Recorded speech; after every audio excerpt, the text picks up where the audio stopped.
Back here on the Bobcast, presented by the Bobcat Sports Network. My name is Fielder Dennis alongside Coach Bill Vasco. Coach, let's talk about this past weekend. It was a CAC tournament. You go 1-2, and I guess just my question to you is just kind of can you break down the weekend for me, I guess, game by game?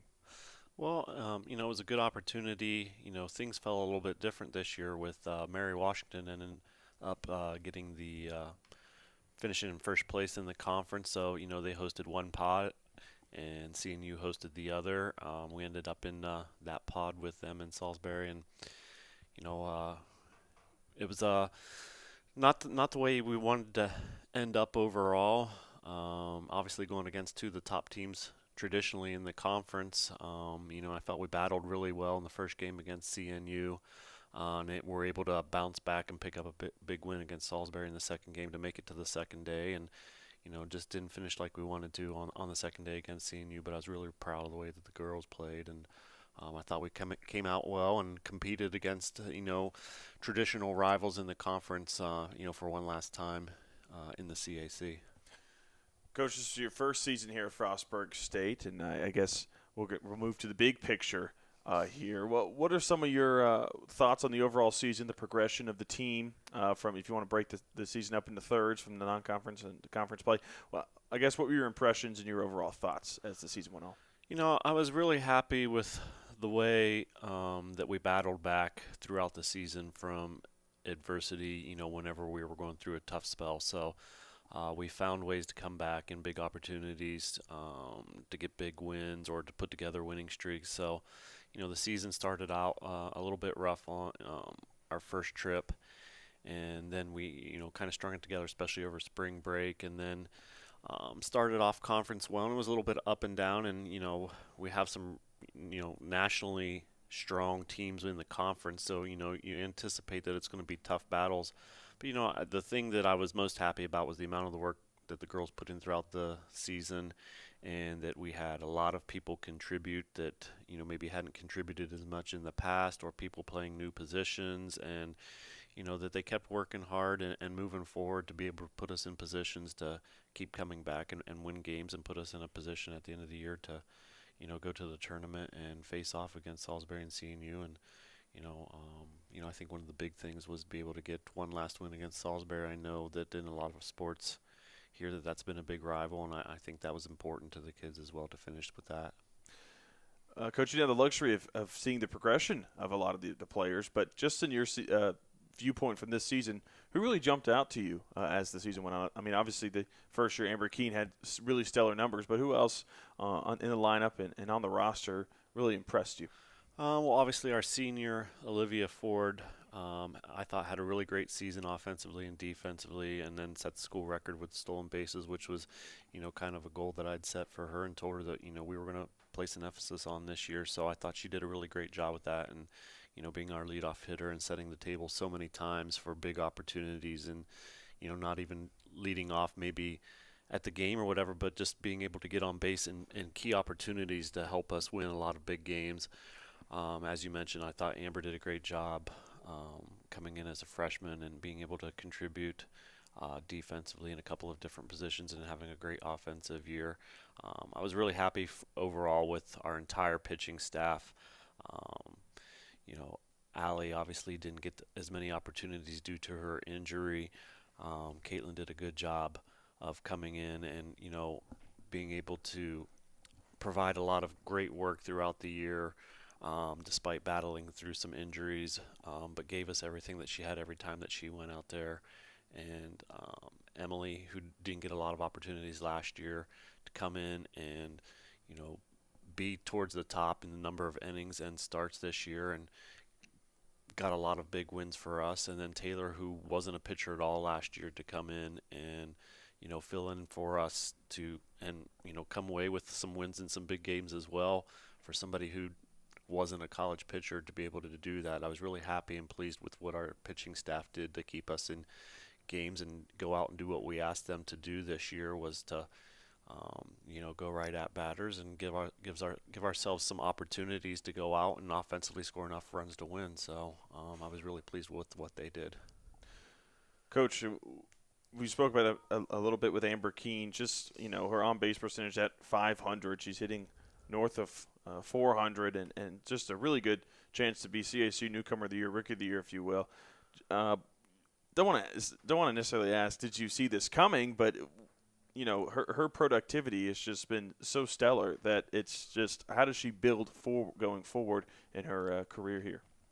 We thought Amber had the opportunity to go out and have a good year. You never know how things are going to go with freshmen, how they come in and adjust to a different level of play.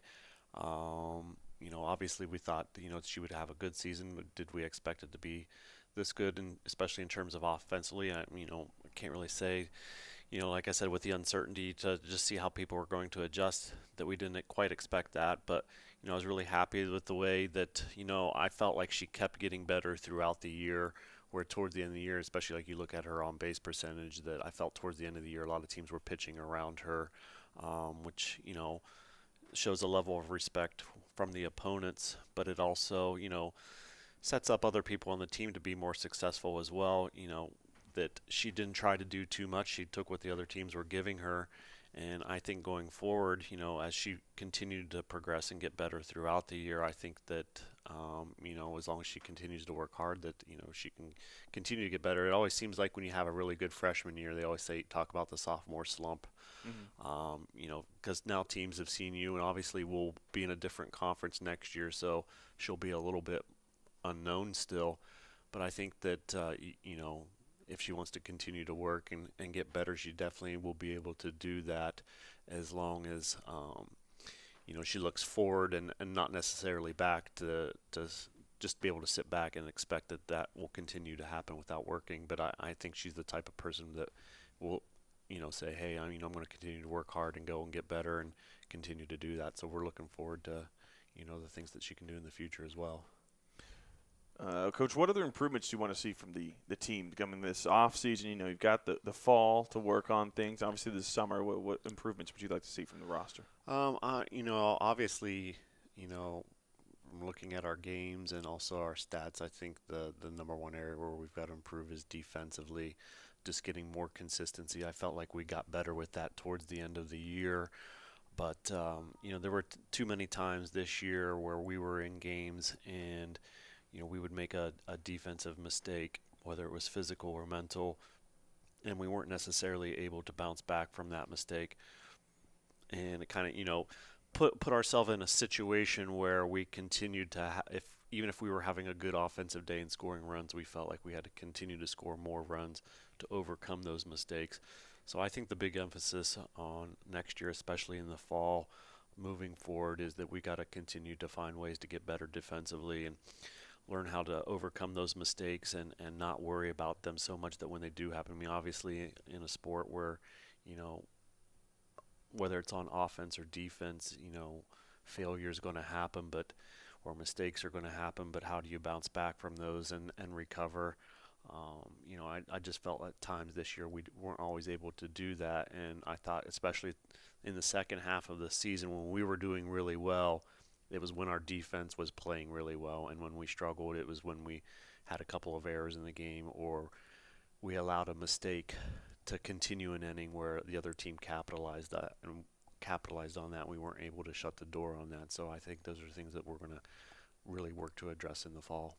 You mentioned it before, moving to the D2. That's where Frostburg State Athletics is slated to go. And what are some of the new challenges and expectations, I guess, for the team moving into that realm of Division II athletics?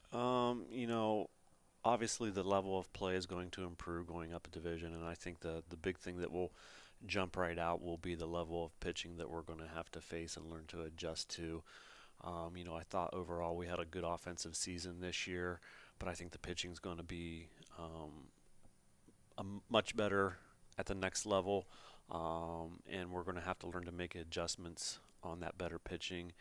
And I think just the unfamiliarity with the opponents that we're going to be facing and the travel that we're going to have to new places. So it's just going to be all brand new. You're not going to have any comfort with knowing where you're going or who you're facing or who the good players are on the other teams. It's just going to be a new learning experience all over for everybody.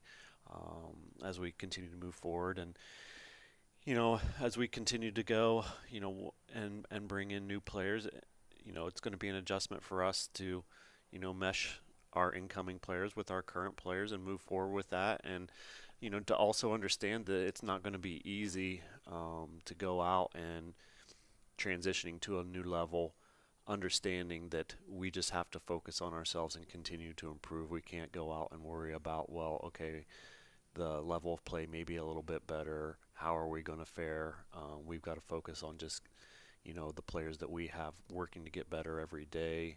And, I think as long as we continue to work hard and improve, that we'll be okay as we continue to go through the transition.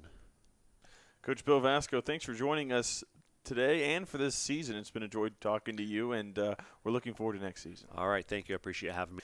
Back here on the Bobcast, presented by the Bobcat Sports Network. Fielder Dennis alongside Coach Steve Gardelman. Coach, a 2-0 week. We'll look first at the UMW game, an overtime thriller down at Bobcat Stadium. Matthew Ward getting that goal in the overtime period. We'll start before that. What did you think of the game in regulation? In regulation, it was a good start for us. They came out and they're a really talented team. They have a great player in number 40 who has been lighting up the scoreboard his whole career, and we were focused on him, making sure that we can limit his opportunities. And our defense did a great job there. Jack Marks was on point again. Our face-off crew did a really good job, and our offense started shooting really well. And that was when we had some emphasis on some certain spots to put the ball in play, put the ball in net, and their offense shot really well and played really well. They used the clock properly.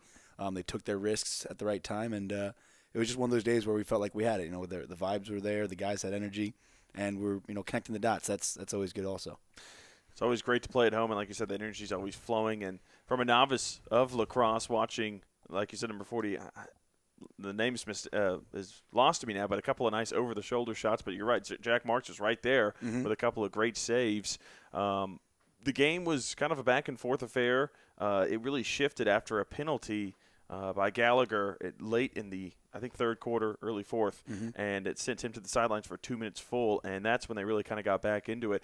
How do you kind of adjust from that? What's the communication with the team in terms of rebounding from a situation like that? Sure. Really just staying composed, knowing that, hey, they have an extra man. They're supposed to get some good looks. We hope to get a stop or two there. So just knowing that that's kind of how the way it goes when you get locked in. It's a tough, hand to play in that sense. And, Nick's hit was, worth the foul, 2 minutes locked in. That's a call the officials have to make, most times, and not going to blame him for it. It's lacrosse play that happens to get high. So it just happens. And, our guys just making sure we know, hey, that's a mistake. We move on, understand where the refs are calling things. Let's focus on what we control now. And that's the thing, carpe diem, stay in the moment. Making sure, hey, that happened. We learn. Maybe we talk about why they scored so we can be ready for the next time. And the guys just refocused on the task at hand and focusing on our opportunities. We learned from the past and then focus on our opportunities.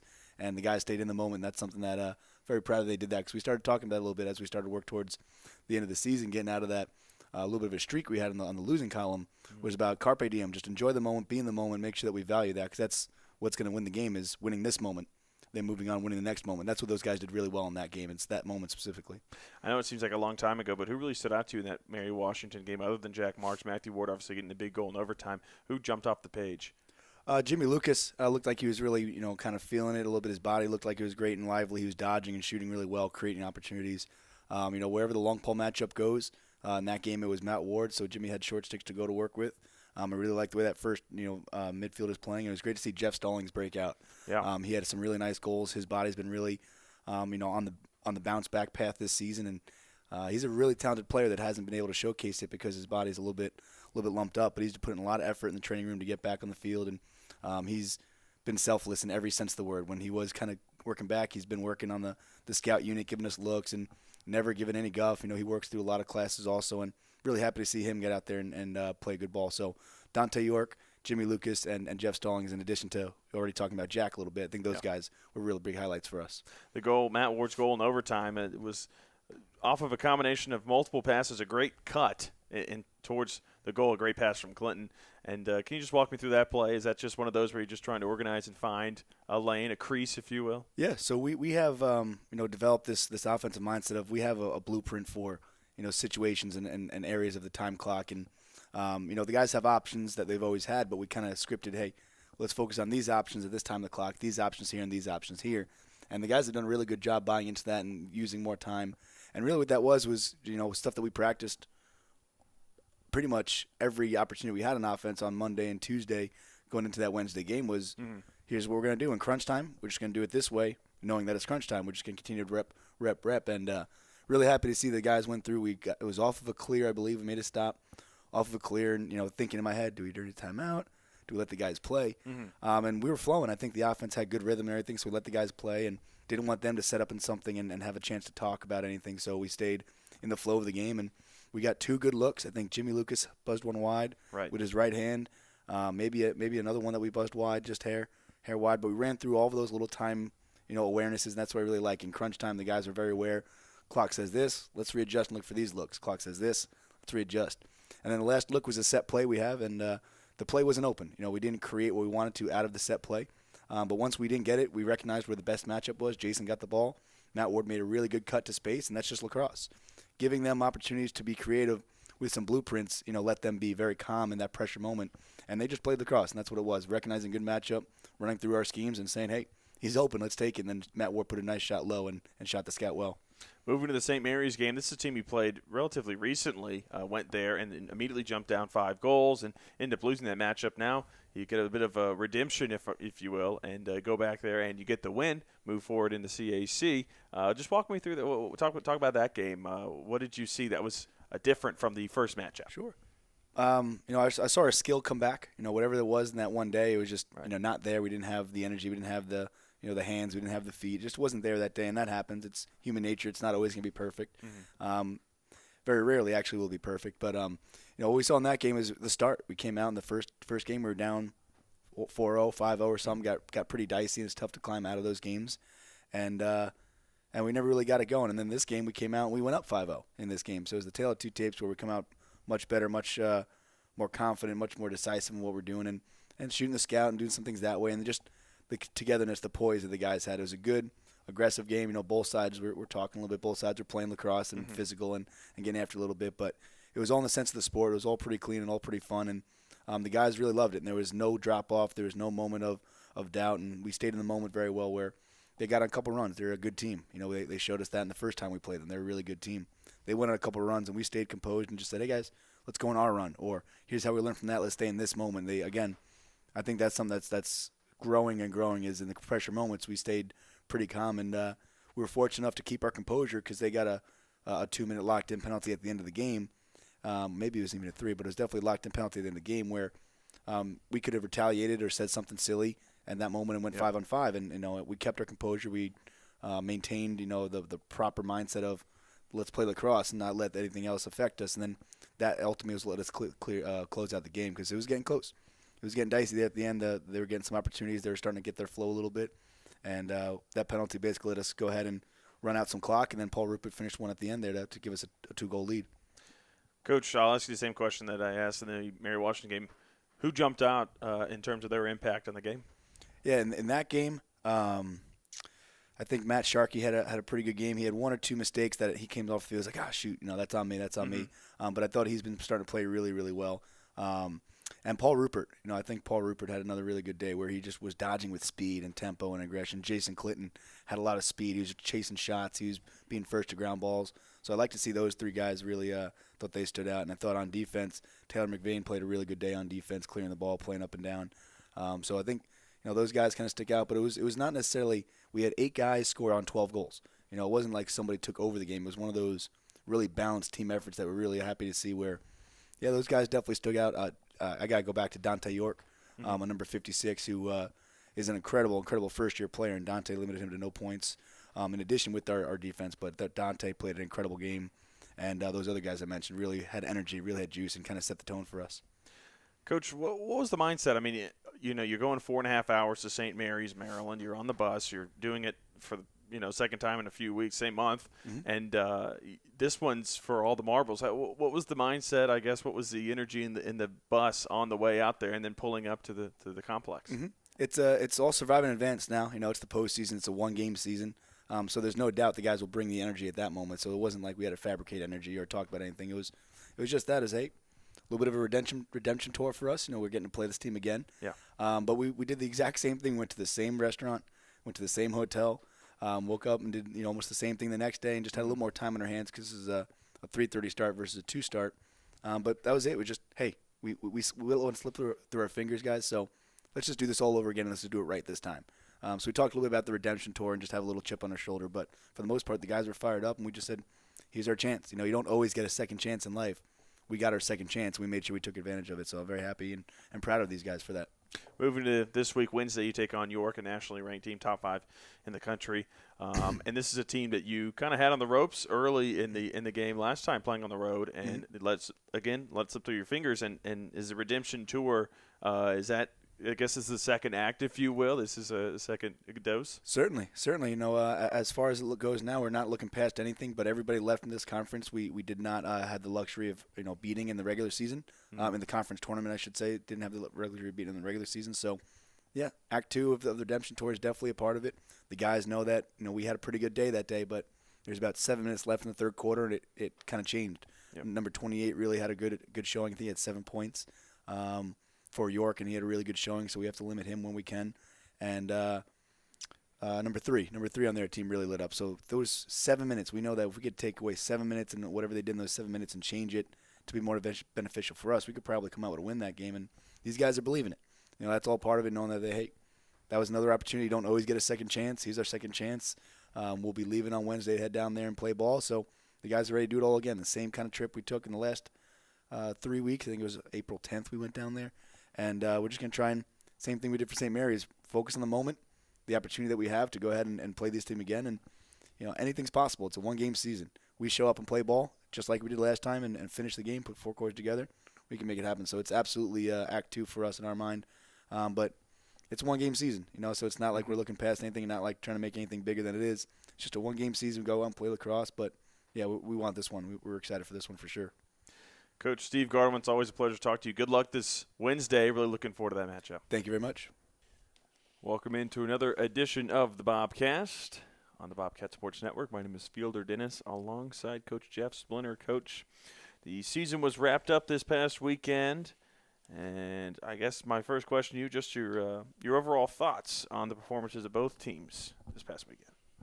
Yeah, this past weekend, obviously the first time Frostburg's been in the CAC playoffs for a pretty substantial amount of time, and was really impressed with the work ethic and the intensity that we came out with. Obviously, we knew we were going up against the 1 and the 2 seed respectively on both sides, but it didn't stop our guys and women. It didn't deter the factor of hey, we know this is going to be really tough, but we went out there and gave it everything we had, and I think gained a little bit more respect from some of those teams where we could have easily have gone in there and gotten crushed and been okay with that, but we took the challenge, we accepted it, and we fought hard, and I think it showed. We got a few games on both sides, so it was good to see.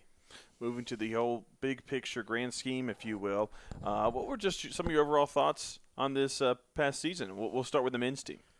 Yeah, for the men, I thought we've had a pretty consistent lineup going throughout the whole year. We found doubles partners that really gelled well together, and wanted to keep that consistency throughout the year. It helps, if you have that same partner, that same person, exactly what they're going to do, and we were able to work in practice a little bit more together. But yeah, I think I think the word that I told them and the word that I use over and over again is, I was really impressed with kind of the work ethic, the way people came in and fought, the resiliency. Because obviously being in the CAC, we have a very tough conference. So right. Playing in conference and out of conference, the players had in mind they wanted to have more of a record-setting season.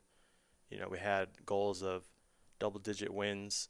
Unfortunately, our schedule got rained out, snowed out, whatever else out, wind delays. But we fought hard, and they never gave up on that dream and that mentality. So it was good to see the guys really focus each and every practice, each and every match on playing 1 point at a time. And for the women's squad, what did you see that you liked as the season went on? Yeah, for the women, completely different. I felt like we had a lot of injuries, and the season was taken away from us pretty quickly. And it would have been easy to say, "Oh well, we just don't have it." But similar to the guys, who we had played well, and they filled the spots of girls that were injured, and the girls on the team that maybe couldn't play that week or were struggling in practice. So it was great to see the senior leadership with Jenna and Kate really come through, and especially with Allison out, who is the captain of the women's team. So it was great to see some leadership from those two, and also from like Sophia and even first-year players and Shay and Charisse really step up and take that leadership when we really needed it. So seeing the fight with those ladies throughout the year, with because we had random lineups throughout the entire year. We just threw out whoever was healthy, and doubles combos. Kate and Jenna always stayed the same, but Shay was playing with different people at 2 because Sammy was injured, and then Charisse was always playing with someone different at 3 doubles. But it would have been easy to complain, but everyone stuck to it and really worked hard and focused with their partner, and I was very impressed with that over the course of the year. Coach, for both teams, I guess this applies. What did the seniors do in terms of building culture going forward for the program? Yeah, it's been outstanding. My 3 years here, I think I can easily say, and they'll easily tell you, that this was the best year by far in terms of people committed to the team, people buying into what I'm trying to sell, and it's showing up every day, working hard, getting better. We're trying to get better every day, and for the men and the women, we had 2 captains on the men's side, and we named Nate as a captain later in the year, and just really set a great example for the rest of the team in terms of just warming up, the footwork and different things like that, where a lot of first-year players on the women's side. So seeing that hard work and dedication from Kate and Jenna, and it really reciprocated throughout the entire lineup and throughout the entire year. Coach, moving to Division II, that's where the Bobcats are slated to do this next season. What are some of the challenges and opportunities that arrive with that? And you played West Virginia Wesleyan, a team that will be in the conference next year, and we spoke about how that experience led for some, I guess, confidence going forward. But just as overlooking everything, how does the move? What does it bring forth to the teams? Yeah, I think it's going to bring more intensity. I think we're going to see it more in practice every day. We're going to get a lot more opportunities to get better with the expanding practice and match schedule. We're going to play teams that are going to be better than us, and it's going to push us to be better. We're going to play teams that are going to be competitive with us, and with playing those competitive teams, we're hoping those competitive matches become winnable matches. And it's just instilling that mindset of competing on a daily basis, on a point-by-point basis, and really establishing ourselves as someone to be looking out for in Division II tennis. Coach Jeff Splinter, it's been a pleasure talking to you this season, and we enjoy your time here on the Bobcat Sports Network. For the Bobcast, thanks so much. Great, thanks. Welcome into another episode of the Bobcast, brought to you by the Bobcat Sports Network. My name is Fielder Dennis. We are here with Coach Haley Ware. And, Coach, the season wrapped up this past week, falling to University of Mary Washington. This is kind of a big picture podcast today. Just, I guess we'll go with the smaller frame here. With what did you see in the matchup with Mary Washington this past weekend? I think that we took in a couple different things. We had just played them on Wednesday, and I personally think that was the best that we had played the entire season, even though the score was what it was and we lost. They're in the top 10 in the country, and so for us to play up, one of her big goals is to keep the goals against really low. And so for us to score 11 goals on them, I think that was just something that we were really proud of as a team. And so going into Saturday, that was something that we had talked about, is that we played up so high and that we were hoping to kind of continue that regardless of what happened. And I just don't think we quite played as good as we did on Wednesday, unfortunately. Breaking up the season into thirds, I guess you could do. What did you see, I guess, progression-wise from the first part of the season to the middle part to the final part? Did you see a progression, or what did you see from your team? There was progression here or there. I wouldn't say that it was consistent, unfortunately. Some of the things that I think really learned were that attack really was our kind of main portion of the team that we relied on a lot. And so I think that that was something moving forward that they kind of took ownership of as we moved forward. So we had talked about that we could always control about us putting up points on the board, and we needed to do that. And I think that they really did step up as time moved on through those time periods. A couple other things were the draw. I think that we really had worked on that with some new people in there, and that we're a team that doesn't have a lot of subs in the midfield, and so they didn't get a lot of chances to take a break. And so for them to consistently kind of show up and actually do pretty well in the draw for us, that was huge. So I think there was learning moments as we moved through the season. I think there's a lot more that could be had, and I think that there is much more consistency that needs to happen as we move forward, which we've talked about. Looking back, when you think back at the 2019 season, what are some of the memories you're going to have, or your thoughts overall just on the entire squad and how it went? I think that overall it was a young team, and we really have a lot of momentum moving forward. I think that there is so much potential in this team because of the talent that they have being so young, and that they are consistently moving forward. So to have that big group kind of move next year and have that experience under their belt, I think is really going to move this team into the next kind of section of where we're trying to go competitively.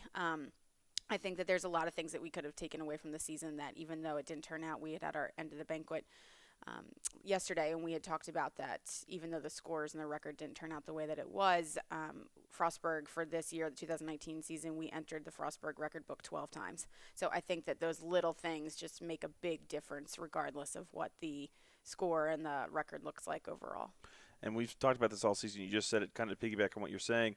With the youth of this team, do you think there's a lot of growth and a lot of learning that was done by the squad going through some tough opponents in the CAC? I definitely do. I think that there was a ton of moments that they took in that you can't prepare them for, and that we've tried to talk about, but until you're really in it and you get a year under your belt, you just don't quite grasp it. And so to move forward with that experience and have 8 newcomers in next year to really just kind of piggyback off of what we're already doing, I think that that leadership is going to grow a little bit more, which is something that we desperately needed this year. And you spoke about it a bit earlier this season. Just looking at the seniors specifically, what did they do for the culture building of the women's lacrosse program here at Frostburg State? Abby and Morgan have always kind of bought into what we've talked about. They were my original freshmen when I came in, and so they have heard me for 4 years kind of talk about the culture that we wanted to provide this team. And I think that they've bought in, and they're both extremely good kids that really do just kind of want to do what's best. And so I think that them trying to facilitate that to a group that's much larger than them, unfortunately, sometimes doesn't always go as planned. But I think that now a lot more people have kind of seen what they've done and heard what they've done, and I think that they'll take that into consideration next year moving forward. Who really stood out to you this season, or I guess who took a step up in their performance on the team this season? The KVs we always talk about, I mean, they're just solid kids that really do kind of get it done. Morgan consistently for the past 4 years has been our leading attacker, and she just really knows what to do, and the team is so confident in her, and we're confident in her, and I think that was something that was really helpful. Summer's the same way on the draw. She is a workhorse. She never needs a break. She's always out there, and it doesn't always look as pretty as she hopes, and we've talked about that a lot, but she'll give you everything she got, and she leaves it on the field. I think some new people that kind of stepped up is Steph King really did kind of put herself out there this year. She is extremely talented, and last year I think she was very hesitant with being a freshman and kind of knowing her place. And this year it seemed that she's still kind of finding it, but at least stepped up a lot. There is so much more in her that I don't think we've even scraped the surface to see what a great player she could be. Molly Biggers and Lindsay Coleman both also on the draw. I mean, that was just something to not have a break ever is really helpful. And then we have all the freshmen that I think just really could move forward. If they're talented, it's just kind of that experience that they needed. Coach, what do you want to see from your team in terms of, we've got McClure moving on, KV moving on. What do you want to see this summer, going into next season, that fall? What kind of improvements do you want to see? The biggest one is consistency. I mean, I think that we go in waves of now season's over, and then we take a break, and then we have to climb back out of the hole, and then we are ready for fall, and then we fall back in the winter, and then we climb back out in the spring. And I just wish that they could be more consistent throughout the entire year to make those drops and climbs a lot less than what we would have been used to in the past. I think that would make this team much more competitive all around, and I think that's what we need, is to be much more competitive at practice. We talk about it all the time, in the weight room, everywhere. I think if we had that kind of edge of competition constantly, it would really make us show up a lot more in these games. And moving into a new conference and not really knowing who we're playing, I think that that's an added bonus to something that's really exciting for next year. You mentioned moving to a new conference and next season, and Frostburg slated to move to Division II, and that's a leap up in terms of competition and new teams, like you said. What is the I guess the mindset of the team, both from the coaches and the players, going into something like that? A little daunting, little uncertainty. I think that's the biggest thing with the team. We haven't really talked about it much because we wanted to finish out this season strong and kind of get this under our belt before we move forward. I think that theirs is mostly uncertainty. They don't really know what's happening yet. I think from us, it's exciting because I think we can be very, very good in this new conference, and kind of it's almost a step back from playing against these top 10 teams all the time. I think that we can be a lot more competitive and really kind of rattle this conference up moving in there, and that's what our hope is as the coach. So I think that we've talked to them a little bit about that, and I'm excited to kind of have a meeting in the next couple weeks to talk to them about the movements and the changes that are going to be happening and how we can be much more competitive in the new conference. Coach Haley Ware, congrats on another season here at Frostburg State. It was a joy talking to you every other week, Andy. I know Andy enjoys your chats as well, and thanks so much for joining us today. Thanks, Wheeler. Back here on the Bobcast, Bueller Dennis with Coach Guy Robertson. And, Coach, let's jump right to this weekend. Dropped a 3-game set against Penn State Harrisburg here at home for the final home series. And what were just some of your overall thoughts on how the game was played this weekend? Well, I mean, unfortunately, things didn't go as well as we would like on senior day. We did have an opportunity to honor, some guys who've meant a whole lot to this program over the years. And it's always nice to have those guys be recognized for their hard work and dedication to things that we've done and some things that we've accomplished. We usher out, the most productive season in school history with Dan Reisig, who was a part of the 2015 team, even though he was, it was his redshirt freshman year. So that's the end of that era. Real happy to be able to honor him and then have those guys be able to go out and, be able to be recognized on the field and get an opportunity to kind of to finish here. At home and be able to do some good things with them. So I wish the game would have played out a little bit different, but always happy to have those guys be recognized. It just, unfortunately, it was a little more of the same. Got banged around a little bit and, too many mistakes on defense, especially yesterday. We swing the bats at times okay, and just – seems like early in the season we were getting some 2-out hits and being able to string some runs together and just having a hard time shutting the other team down on the defensive side. A lot of times we're scoring runs and then they're coming right back and scoring runs. And unfortunately, I hate to be a broken record on here and continue to talk about the same things. Unfortunately, this is the story that's going to be written about the 2019 season, and it's not one that anyone's going to really want to read ever again. So disappointing to say the least. I'm sorry that the seniors have to go out on such a sour note. Yeah, we got 3 games left. Unfortunately, they don't mean anything. And I just feel for those guys because those guys have put in a lot of time and a lot of energy and a lot of effort and to try to be as good as we can be, and it just hasn't played out, and it's just disappointing and unfortunate. And I wish that there was a more positive spin that I could put on it, but unfortunately there just isn't. And that everybody bears that burden, no more than me, and no one more than me. And I feel bad for those guys. Coach, just to talk about the seniors, like you said, senior day on Saturday, what have they done in their time here to build in terms of culture for the Frostburg State baseball program? Well, it's just those guys understand what the expectation is and how hard it is to be able to be here and be successful. I mean, the amount of games that you got to change and the the things you got to do to play games here, and the amount of time that we spend on the road. I mean, I think we spent the first 8 weeks of the season on a bus on the road, and you spent some of that time with us as well. And it's difficult, but those guys have always been determined not to let any of that stuff get in our way, and the time that we have to spend inside to try to prepare for games, against teams that have been outside for weeks. They've always put their best foot forward, and I can honestly say to a man that they've never let any of those things be excuses, and they've always tried to put their best foot forward and try to make sure that other guys understand what the expectation is and how to move forward. And I don't think that that's going to get lost on people, even though the season outcome hasn't been what we wanted from a record standpoint. I hope that the guys that return can look back on some of the things that we went through, and hopefully that helps motivate us move forward, especially this summer, and guys, trying to get stronger and stay motivated to get better and come back in a different environment that's going to be, the Division II model in the fall, which is going to allow for the coaches to be a lot more hands-on. So I hope that those seniors kind of have helped everybody understand that, there's a certain way that you need to go about your business here, and a certain amount of time and energy and blue collarness that you have to have, and work ethic that you have to be successful here. And even though we may not have the success that we wanted as a group, I don't think that was from lack of effort or those guys trying to go about things the right way. And I hope that that's something that gets imparted on these guys that are coming back, that they can look back on how these seniors went about their business, and that can help us move forward in positive manner next year. Ryan Roll homers again this weekend, and he inches closer to the single-season record in Frostburg history. And we've spoken about him a handful of times, almost every time we've been on the Bobcast together, and it's just his progression through the season. He was swinging a lot the first pitch. Now he's getting a lot of off-speed things. He's kind of taking his time.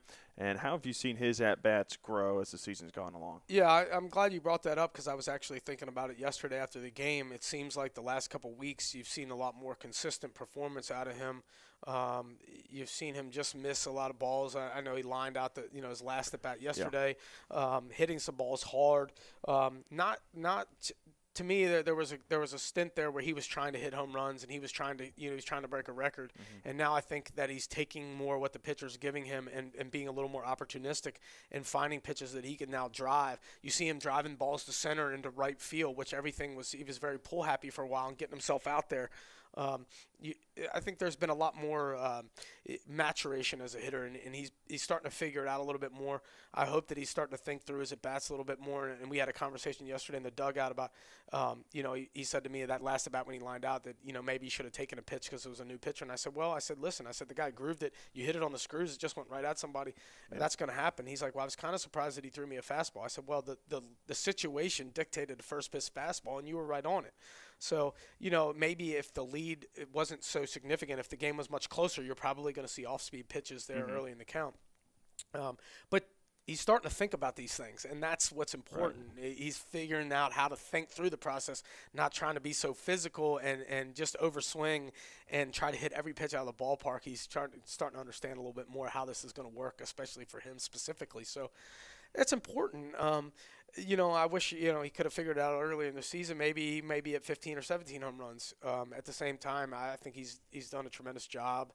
And, making the most of his at-bats and his opportunities, and I hope that continues over the next couple games, and he carries that into a very competitive summer ball situation that he's going to be in, and then he comes back prepared, next year, where we're going to face a little bit more consistent, I think, pitching, and guys are going to be able to manipulate the baseball a little bit more on a more consistent basis than maybe we have in the past. So he's done a good job, and let's just hope that continues. Coach, you talk about the maturation at the plate, and you hear coaches say this all the time, going to the plate and having a purpose in your at-bat. Do you think that the lineup kind of lost that along the season? Is that fair to say? And they kind of starting to get it back? Or I think that it's just ebbed and flowed like the season kind of has. Right. I think guys have gone through their own personal frustrations, and some of them have found the way to kind of dig and grind their way out, and some guys haven't. Jason Paredes went through a stretch here where he kind of disappeared, and now all of a sudden he kind of you see what the consistent model is. Guys that have the ability to stay on the baseball and drive the ball to the middle of the field to the right center gap are going to be consistently good hitters and are going to be in at bats and hit balls hard. It just sets up everything else. Jason goes backside and he gets 2 or 3 hits yesterday. Hits a home run to right center. Roll hits a home run to just right of center. Jason hits a triple down the right field line. Guys that can, Clegg drives a ball up the middle hard. Yeah. Mitch Fife hits a ball up the middle and gets, I think he got a double and he lines out his last at bat. So same with D'Amico. Yeah. So these guys and Trey got his hits too. These guys that are kind of consistently staying on the baseball and understanding what pitchers are trying to do to them, and not getting pull happy and making themselves an easy out. So, yeah, I think that's hard sometimes, especially you start trying to do too much and you start feeling like you got to be too quick and you get in a hurry, and then you end up out in front of everything. Balls are off the end of the bat. You're swinging and missing a lot. And instead of slowing things down, let the game come to him. It's a process that Jack Maruskin's going through right now. We're trying to get him to understand. He's early on everything. And so these guys that understand where and how the game's played a little bit more and how do I go about setting myself up for success at bat after at bat are guys that hit the ball the middle the other way. And some guys are able to figure that out more than others. Nick Furman's going through a stretch right now where he's struggling with that. But he has shown that he's capable of being able to do just that. So it's hard. Hitting a baseball is the most difficult thing to do in sports. It always will be. There's so many things that we could talk for hours on about what goes into being able to do it. It's hard. And, just like everything else, some days you're better at it than others, and you want to just try to be as consistent as you can. And that's why baseball ends for people, is that guys stop being able to hit the baseball when other guys start to be able to pitch it better than they can hit it. And it's a constant battle, and it's a constant grind to improve, and that's why you got to try to do it every day. I agree with you that it is difficult to hit the baseball, but for Jason Paredes yesterday, it was not. Hits for the cycle in his last at-bat. It's the single, the easiest of the cycle. And, just talk about how exciting it was for him. Senior weekend, his last home stand at Bob Wells Field, gets the cycle in his last game. Well, I had no idea. Oh, yeah. So that's fantastic. Good for him. You get caught up in so much. I know he hit the home run and the triple, so good for him. That's super exciting. Nobody deserves it more than he does. You look at his heritage and his Dominican heritage, and I know he's seen a lot of things growing up and being down there, and he's talked about it openly with the team and with me. And just his passion for the game and his excitement and his energy that he brings every day, it's contagious. And people – not only has Jason Paredes infected this baseball team and this program in a very positive manner, he's infected this campus community in a very positive manner. If you see how people interact with him and they come through the building and the way his attitude is so infectious and just his personality, he's always smiling, he's always joking, he's always laughing, and he's made a very positive impact on this community. And that's great for him. So great way to go out, and something he'll be able to tell his kids about one day. And but he's been a fantastic leader. He's been a fantastic teammate, and he will be dearly missed. Coach, moving to Game 3, the other side of the ball, the pitching aspect. Colby Lee comes out. He gets a bit in a jam in the first 3 innings, gets out of it, and 1 inning he goes 3 up, 3 down, kind of cruises. Same for Mike Livingston. He cruises for a bit, then he gets in a bit of a jam, and you can say the same for DeLoss as well. That's just kind of been the trend, I guess, pitching-wise. A few innings and then runs out of gas. Is that fair to say? I don't think they were out of gas. I think it's fair to say that if you look under the E column, there was way too big of a number under the E column that affected all three of those guys. Yeah. It's just that simple. We had a chance. We would have had a chance to win a ball game if we make routine plays yesterday, and it didn't happen. There's many things that go into that and why it did or didn't happen. As you noticed, there was guys kind of a little bit out of position yesterday. There's reasons for that too. So, at the end of the day, we didn't make plays. At the end of the season, we didn't make plays. We didn't make enough pitches, and we didn't make enough plays throughout the course of the second half, and especially the CAC season. And it completely comes down to that.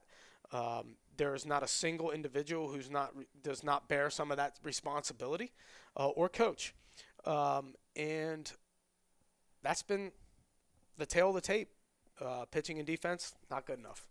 This week you take on Southern Virginia. You're hitting the road tomorrow, Buena Vista, and you're playing the Knights down there. The last 3 games of the season, what do you want to see from the team going into that matchup? I just wanted to see it be about baseball. See the guys just have a lot of energy and not have ancillary things going on that distract us or have any sort of involvement about who's in the lineup. Just go down and play the game. It's the last chance for some guys to play the game, right. and just go play and just enjoy this opportunity together. I think it's appropriate that it starts on the road and ends on the road.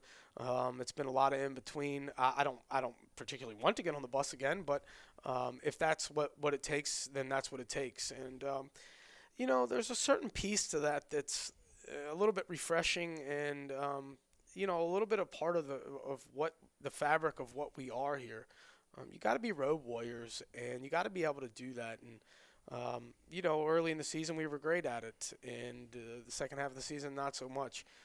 But there's a certain about, camaraderie and something that comes from being on the bus and going on the road for a series and things, even though it's very odd to be doing it in the middle of the week. So hopefully that'll bring a little bit of rejuvenation and enjoyment. Just a chance to get out and get going and just not have to worry about any of the things that you typically worry about when you're at home. You could just go and hopefully focus on baseball and your teammates and try to figure out how to leave the season on a positive note. And that's really all I care it to be, is that we can leave 2019 behind on a positive note. Coach, and it's almost fitting that it's a makeup game from a rain out earlier in the season. Thanks for talking with us this week, and good luck this week. Thanks. Back here on the Bobcast, presented by the Bobcat Sports Network. My name is Fielder Dennis, alongside Coach Dale Louie. Coach, Shippensburg this past weekend. I guess my question to you is just how did that meet go? How did that track event pan out? And how do the Bobcats look up at Shippensburg? Well, we didn't blow away, so that was priority number one. So we were able to compete. Tune-up meet for us for conference. So we're not overloading people, whether that was the jumps or the running, or the throws for that matter too. We made some changes there in anticipation of the conference meet this weekend. Unfortunately, with the wind, you kind of hope, you get some good performances at this stage of the year. Mm-hmm. You're in shape, you're in meet shape and all that kind of stuff. And the wind obviously got in the way of achieving much of that. Although we had some couple of season bests there, like the women's 4x1, ran a pretty nice time. Robbie obviously ran a good time there in the 3K. So we had some, despite the wind and stuff, we had a couple of good performances there, and unfortunately had one injury, so we'll see how that pans out. That's obviously something you don't want to see happen, mm-hmm. less than a week away from championships. So, Coach, you mentioned the 4x100 and Robbie Romano. Anybody else stand out in terms of this meet? Like you said, battling the elements, but anyone do anything that of note?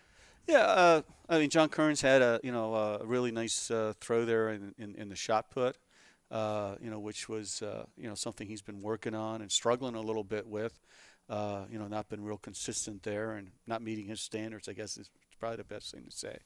So it was nice for him to hit that there going into conference meet. We had some hurdlers who brought their times down. Again, despite the wind and everything. So that was impressive. I thought our javelin people were improving. Again, despite a wind that did all kinds of nasty stuff to the jabs and things. So, I think we're ready. It becomes a mental game now. Get yourself ready there upstairs and rest up, tune up, and go for it. So, Coach, you talk about the CAC's less than a week away. I guess my question to you is, what should we expect to see, be prepared to see in that meet? Well, it's going to be an interesting meet. The indoor championship on the men's side was point-wise was really close between really 5 schools. So I think you're going to see a repeat of that outdoors. Different events, so probably some different mixtures there in terms of who's scoring points and what teams might be stronger outdoors than indoors. So we have tried to impress upon our people that it doesn't matter what's on a piece of paper. You got to go and do it. And there might be people seated ahead of you that you can beat. There might be people behind you seated that you better not rest on your laurels because they mean nothing when it gets to the championship meet. It's gun goes off, first jump, first throw. That's when it counts. Coach, what does it mean for the upperclassmen going into another CAC championships weekend? Especially the seniors in terms of this is one of their last meets. For the upperclassmen juniors, it's another chance to prove themselves against some of the CAC opponents. What's the mindset of those upperclassmen going into this? Well, as we saw in cross country, we've got some seniors who, have been very focused on leaving here, knowing that they've given their best. I think that's carried through into track. I think it's a good attitude that hopefully permeates its way through the entire team. We, fortunately, have some people in different event groups, I should say, that, we've got throwers who are cognizant of what the runners are doing and vice versa. And, that's a team aspect, of this. So, we're hoping that these underclassmen step up for us and help the seniors go out with a bang. Coach, how do you balance knowing that, obviously this CAC weekend, but there is the potential for other events in the future moving forward? How do you try and, I guess, keep the focus on this weekend rather than kind of letting looking at the big picture in the grand scheme of things? Yeah, that's a very good question because, in our sport, it is all about qualifying to move on to regionals or to nationals. And, they can read, they can Right. see where they're on the performance list and things of that nature. And we as coaches clearly want them to do the best they can. Mm-hmm. The one thing that changes dramatically, and it's something that coaches sometimes don't grasp, as well as athletes, is it's not so much about you want great performances. You get great performances, you're going to score points. But more than anything, it's about place. And it's about as much as it sounds like a cliche, taking one step at a time. You've got 3 jumps. If that first one doesn't go well, you got 2 more. Our mantra has always been it only takes one. Mm-hmm. And the first step for those field event people in the throws and the horizontal jumps is make the finals. It's step 1. And then you go from there. Don't worry about your second or third event when you're on this event right now. Those are the things we kind of preach. We get to the end of the meet and you get to the 4x4s and my saying always is all hands on deck. We in our conference don't have to declare until the meet who's running that relay. And so we, sometimes we end up people running that maybe didn't think they were going to be, in that mix, but it's all hands on deck. So it's important for us to try to, work with them and understand that it's the place. that really matters this weekend. You know, performance. We hope we got them, and if we have them, we'll get place. But priority is place. Coach Dale Louie, thanks for joining us today. Good luck this week at the CACs. Thank you.